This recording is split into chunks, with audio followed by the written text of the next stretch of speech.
সালাম এই কথার জবাব তিনি তার মুখে দিতে পারলেন না, বাক্যকে হারিয়ে ফেললেন। তিনি শুধু তার শাহাদাত আঙ্গুলি আসমানের দিকে উঠায় ধরলেন। তার স্ত্রী বললেন, যাও ইব্রাহিম যাও, আমি বুঝতে পেরেছি এটি তোমার কোনো সিদ্ধান্ত নয়, এটি আল্লাহ রাব্বুল আলামিনের সিদ্ধান্ত। ওই আল্লাহর প্রতি আমার এত পরিমাণ ভরসা আছে, ওই আল্লাহ তাআলা এই মরুভূমির ভিতরে আমি আর আমার এই নবজাতক সন্তানকে না খোয়া পারবে না। সুবহানাল্লাহ, কি পরিমাণ করতেছি। এরকম কঠিন পরীক্ষা যেমন তেমন ইমানদারের দ্বারা সম্ভব। আমরা যেই ভাবে ইমানদার, আল্লাহ পাক সেই ভাবে পরীক্ষায় আমাদেরকে দেন, অথবা কঠিন পরীক্ষা আল্লাহ আমাদেরকে দিতে পারে। এজন্য জীবনের জন্য কষ্ট সবর করা।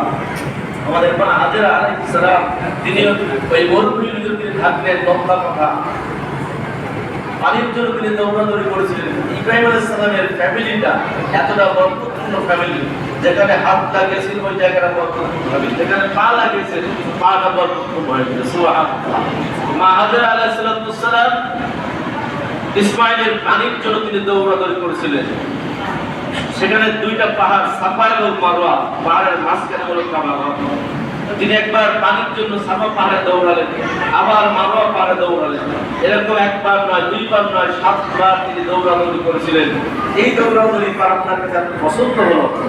যারা মক্কা, যারা এখন হজ করতে যাবে, 7 বার সাফা মারওয়া সাই করা হাজিদের জন্য ওয়াজিব করে দেওয়া হয়েছে। সুবহানাল্লাহ। যদি কেউ দৌড়াদৌড়ি না পারে, সাফা মারওয়া পাহাড় তার হজ কবুল হবে না।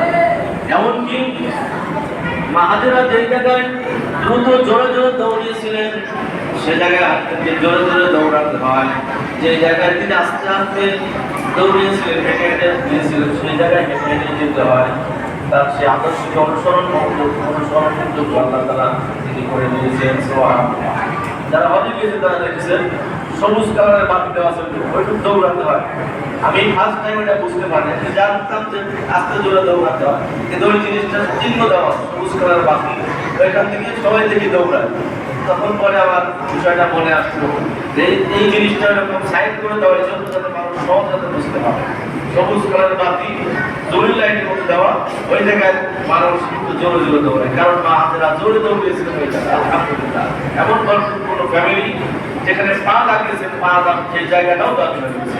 ইসমাইল আলাইহিস সালাম পাও দিয়ে যে জমিনে আঘাত করেছিলেন খোদার কারণে যন্ত্রণায়, সেই জায়গাতে আল্লাহ পাক এমন পানি বরাদ্দ রেখে দিলেন, মা হাজেরা সেই পানিগুলো বাদ দেওয়ার জন্য সুরিয়ানি ভাষায় তিনি বলতেছিলেন, যাও মানে থাম থাম, এরকম বাদ দিয়ে যখন দিচ্ছিলেন, ওই জায়গায় আল্লাহ এমন বরকতের পানি আল্লাহ পাক তৈরি করে দিয়েছেন যে পৃথিবীতে কিয়ামত পর্যন্ত মানুষ ওই পানি পান করবে, তুললে কোনোদিন একচুল পরিমাণ কমবে না। আলহামদুলিল্লাহ। ওই পানি শুধুমাত্র পানি নয়, পানির ভিতরে খোদা এবং তৃষ্ণা দুটাই রয়েছে। সুবহানাল্লাহ। যদি কোনো ব্যক্তি কোনো রোগের নিয়ত করে ওই পানি যদি পান করে, আল্লাহ পাক তাকে সেই রোগ থেকে সেবা দান করে। সুবহানাল্লাহ। ওই পানির অনেক গুণাগুণ, এগুলো পেয়েছি কাদের জন্য? ইব্রাহিম আলাইহিস সালাম, তার সন্তান ইসমাঈল, তাদের এই পরীক্ষার ফলস্বরূপ আল্লাহ পাক আমাদেরকে দান করছে।